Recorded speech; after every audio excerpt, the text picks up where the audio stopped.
There are three main ways to get your new reptile pet. The first is to buy online, which is a great option but doesn't allow you to handle the animal before you purchase it, and then you have to wait for shipping. The second is to go into a pet store and buy one there. There are both local pet stores that are owned by small people, which can be really great places to get reptiles. And then there are also the local chain or the chain stores, which are usually bad places to get reptiles.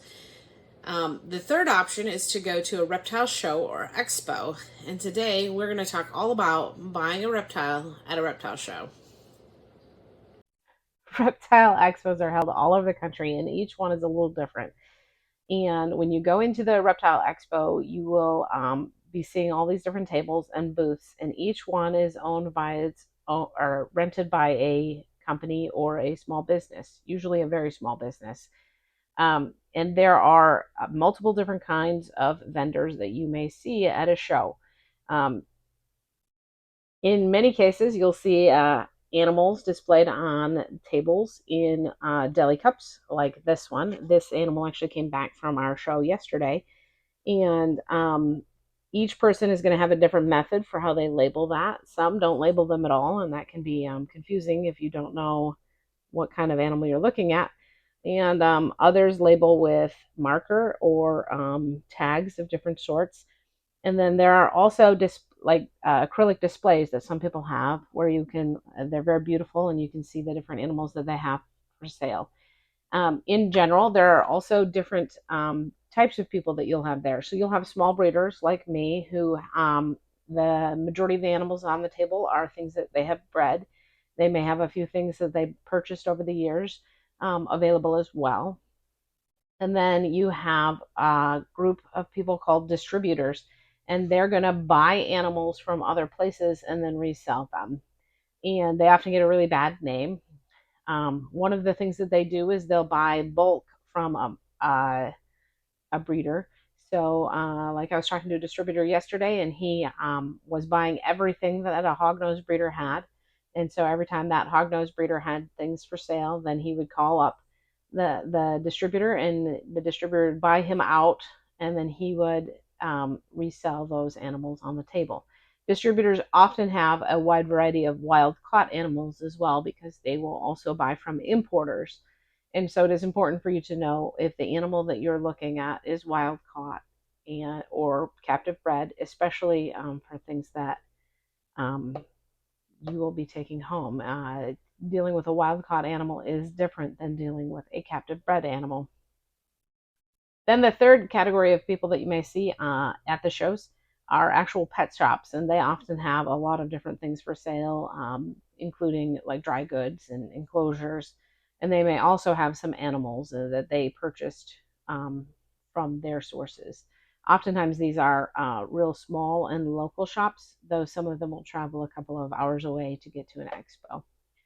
Uh, it can feel overwhelming, especially if you go to a really big show. It can be very noisy, and there's a lot of people. You will walk around and see all the different animals for display. Some vendors will allow you to hold their animals, and that can make for a very fun experience. I often recommend reptile expos for families that have reptile loving children, especially if they aren't going to be getting reptiles, because it can be kind of like a petting zoo experience. There are a lot of vendors out there that really hate that mentality because then you have 500 people that go by your booth when no one intended to buy anything. I love the educational aspect. I love getting kids, especially kids, to hold my reptiles. It's fun to get adults too, and it is. I really do like getting people who were scared of animals to hold them as well. So here's an animal I'm not sure has ever been on camera before. Last fall, we bought a couple of hatchling female corn snakes, and this one is Toffee. This lovely color comes from the Toffee gene, so I cheated on naming her since it was kind of built in.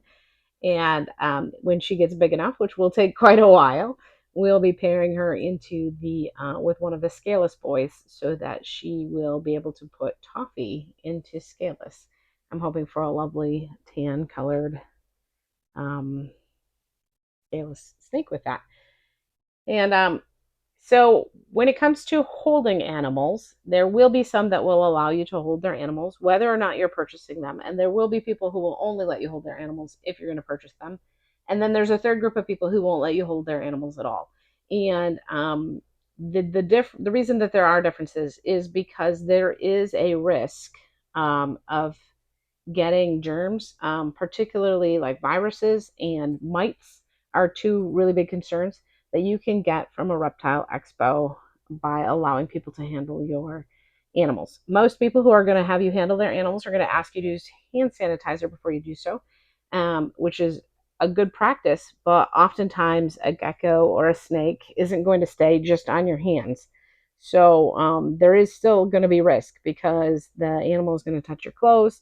And if you hold one animal down the way that had mites, and then you come and hold our ball python, for example, then we could take home mites. I know all of this, and I have decided to allow handling anyway because I love the education factor. I love that kid who really loves snakes and doesn't get to hold them, who goes home really excited because they've had the best day ever. And I love the mom who was really scared but got brave enough to touch the ball python and is a little less afraid today than she was yesterday.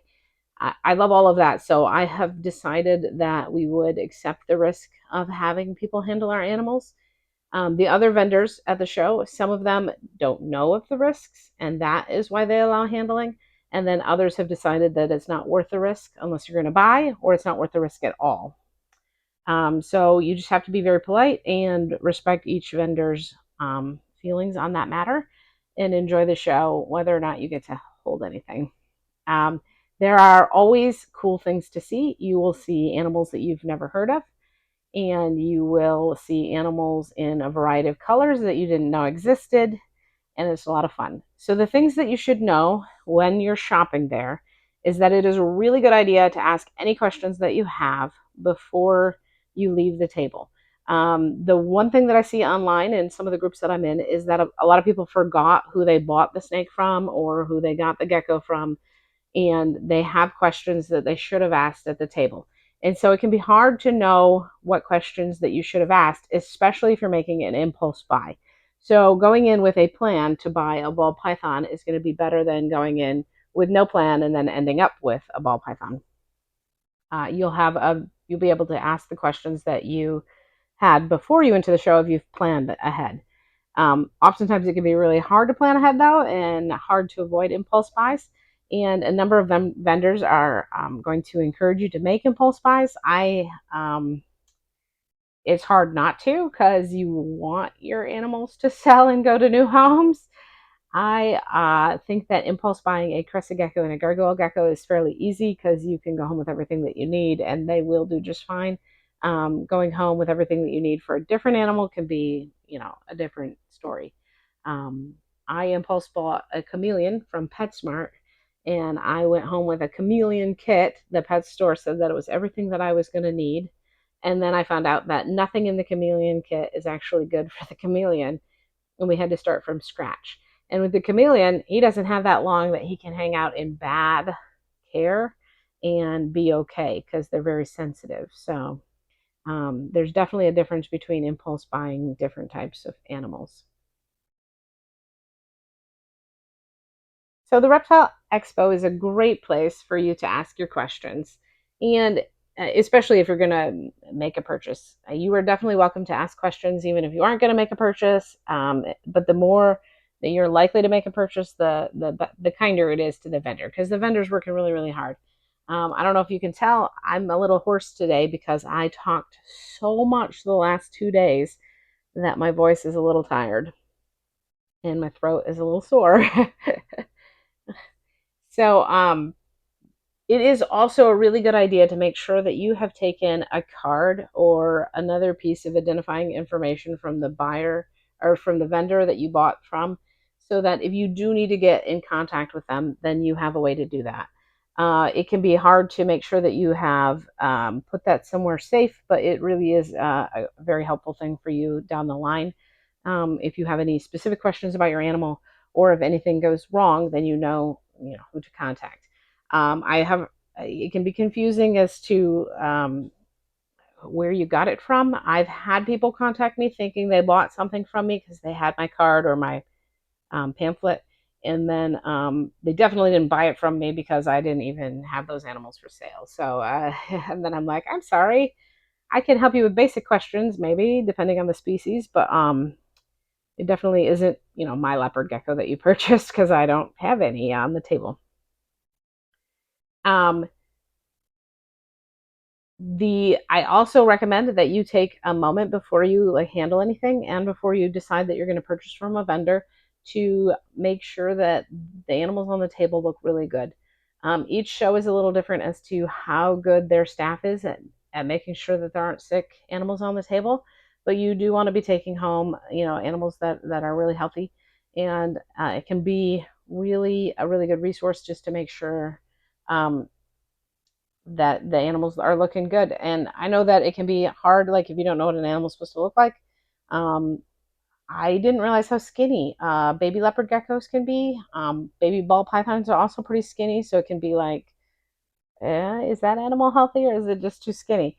And the the case you really want to look for is you want to look for like falling over. Unfortunately, I have seen lizards that were so sick that they fell over. You want to look for wounds or like I saw some snakes at a show once that had mouth rot, and you could see like their gums were swollen, and it was really sad. So you want to look for those types of symptoms and signs that an animal is unhealthy before purchasing an animal from that vendor and before asking to hold animals at that table, because you don't want to hold a sick animal and then potentially pass something on to a healthy animal. Um, there are a lot of people who will not purchase from distributors because there are cases where distributors aren't taking care of the animals in between shows, and there are cases where they don't know their animals as well. So there are, benefits to purchasing from a breeder who knows the history of that animal. Um, that is a personal choice. I do recommend, double checking with the vendor. Again, with the healthy animal factor, distributors are often times the ones that have sick animals on the table. It definitely doesn't mean that all distributors have sick animals. It doesn't mean that all distributors aren't taking care of their animals, but it is something to pay attention to. And you can ask a distributor where they got that animal, and they can tell you what history they have of that. Sometimes they'll have quite a bit of history. Sometimes they've had the animal for quite a while, and then sometimes they have just gotten it and they don't know anything. So those are the various things to keep in mind. Um, Overall, though, I think reptile expos are a fantastic place to find new pets and to get inspiration for what you might want to do in the future, like future pets. In many areas, the reptile expo will be coming again and again. So, like here in Raleigh, Durham, we have a reptile expo called Repticon that is in Raleigh 4 times a year, and so you can go there and pick out what you want to get for the next time. So, like, you could have gone yesterday and decided you want a ball python, and then you can be ready for it when the show comes back in August. There is also a show called Show Me Reptiles in Durham, and that is also 4 times a year. And that show's a lot smaller, so it's actually easier to talk to vendors at smaller shows because they're less busy. There's a difference, when there's 100 people in the room at one time than when there's 20 people in the room. If personality of your new pet matters, then I highly recommend finding a smallish breeder, because they will be able to help you figure out who on the table is going to meet your needs, and they are going to have a better chance of knowing which animals on the table are going to meet your needs. If personality doesn't matter, then it doesn't matter like who you're buying from. um, the bigger the breeder, the less time they're likely to have to put into the sale. It's not to say that you aren't going to get an amazing animal from them. I talked with somebody at the last show that we did who had purchased a ball python from a really big breeder who I think is fantastic. He does have a closed facility, which means you cannot hold your snake before you purchase it. And he doesn't bring in new animals directly into his facility, so you know that his facility is clean. So I think you're getting a healthy animal. You're getting a beautiful animal because he's got some absolutely beautiful ball pythons. But I know that his sales team does not have as much time to put into it. And I know that particularly because this particular person at the show was asking me a bunch of questions about their ball python that they had purchased from that big vendor. And I'm always happy to help people, even if it isn't a sale that I made or isn't going to be a sale that I made. I would much rather each person who walks from that show is successful with the animal that they have taken home than to worry about whether or not I got the sale. So I happily answered his questions, and we talked about, the frozen thawed aspect of ball pythons and why his snake was so stressed out because she went home from the show really stressed out, and he was worried that he was doing something wrong. And so uh, if you want to have that like more hands-on feeling, then you're going to want to find a smaller breeder who has the things that you want so that they have the time and energy to help you through the process and to answer all of your questions.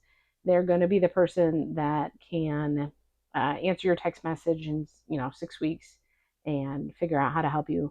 They're more likely to take the time to, I've had people spend an hour at my booth asking questions, and they're more likely to have the time to do that and the resources to do that.